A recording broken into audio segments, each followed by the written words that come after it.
What's up, everyone? Kablow here for another Starfield Basic. What's up, guys? Let's review some engines.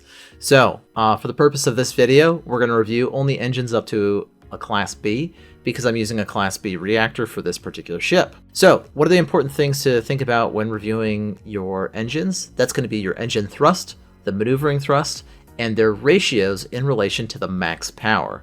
So, for this one right here, the SA4330, it has an engine thrust of 15,240, so the thrust per power for the SA4330 is equal to 7620, and the maneuvering thrust per power is equal to 1610.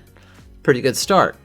So if we look at the White Dwarf 3030, we can see that it has an engine thrust of 21,930 and a maneuvering thrust of 3210, which is significantly higher than the SA4330. However, it also has a max power requirement of 3, which means that its thrust to power ratio for the White Dwarf 3030 is 7310, and its maneuvering thrust to power ratio is 1070. So if we compare that to the 4330, it has 310 less thrust per power than the SA4330, and it has significantly less maneuvering thrust per power ratio, sitting at 1070. That's a full 580 less thrust per power.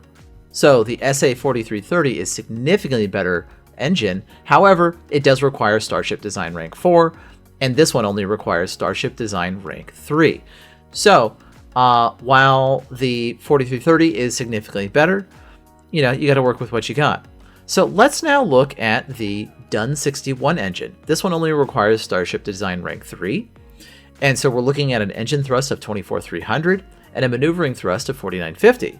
So our ratios are 8,100 thrust per power and 1,650 maneuvering thrust per power, which actually works out to be a bit better than the 4330. With an 8,100 thrust per power ratio, it's a full 480 power greater than the SA4330. However, the big thing here is if you're tight on credits, the 4330 might be your best bang for your buck because it's only 21,510, whereas the Dun 61 is 28,260.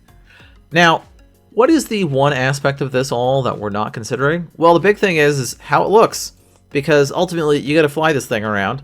And so if you have a ship that looks terrible, and I'm not claiming that my ship looks good by any measure, but we can see that this engine right here does not really jive with the rest of the theme. So I'm going to have to do some heavy modifications to make this look good, and I think I better do them anyway. So just remember, what you're going to want to look at is your engine thrust, your maneuvering thrust, and the ratios those have in relation to the max power of a given engine.